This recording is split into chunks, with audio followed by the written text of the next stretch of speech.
各位网友，大家好，欢迎来到包明说。这期话题我们说一说印藏边境警察部队再一次扩编，增加7个战斗营，9400兵力。2月14号，印度新闻报道印度联邦政府决定为所谓的印藏边境警察新建7个营编制和1个边境基地，增加9400人的员额。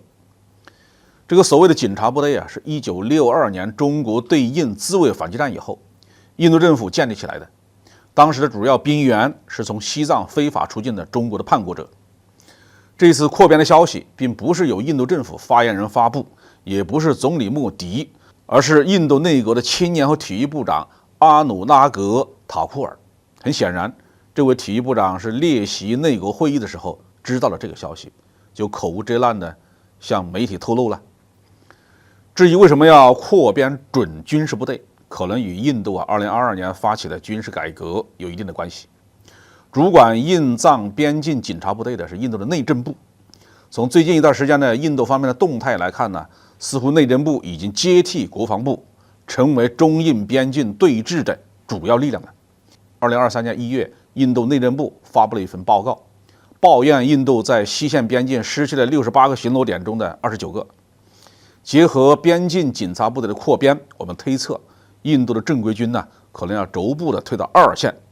这是因为中国方面不打算把边境问题上升到武装冲突，甚至是局部战争。那么印度也不再需要把大规模的正规军部署在1线。正规部队的部署成本是很高的，特别是机械化部队的消耗巨大。如果换成准军事部队，印度联邦财政也可以松口气。最近几年印度穷兵黩武，财政负担是越来越重。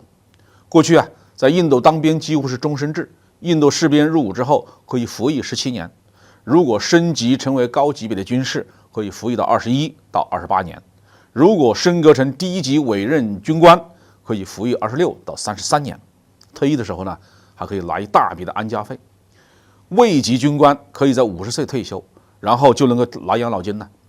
越来越多的老兵和他们的退休金占用了印度军费的一大块，这迫使莫迪政府提出了所谓的烈火之路的改革，把士兵服役的年限改成了4年，这样就不需要为退役士兵支付大笔的退休金了。这个举动引起了印度民众的强烈不满，特别是几个传统的兵员大帮，因为这等于是断了很多年轻人的谋生之路。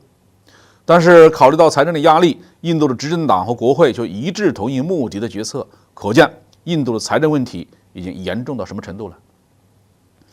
为了平息事态，印度政府决定拿出一部分准军事部队的名额吸纳退伍兵，免得引发群体事件。所以扩招的边境警察大部分就是退伍兵。也就是说，中印边境上的印度武装力量还是那些人，但其中有一部分要脱下军装换警服了。不过让这些人去当警察还是要花钱的。根据印藏边境警察部队的招兵网站的数据，警员入伍之后拿3级薪水，根据部署的位置不同，还有一定的津贴，越艰苦的地方越高。每个人的月薪在21700卢比到69100卢比之间，按照当前的汇率大概是人民币1800到5730元之间。这个工作标准和印度陆军是一样的。不过准军事部队的装备的费用、日常维护的费用都比较低，印度政府的负担还是能减轻一些。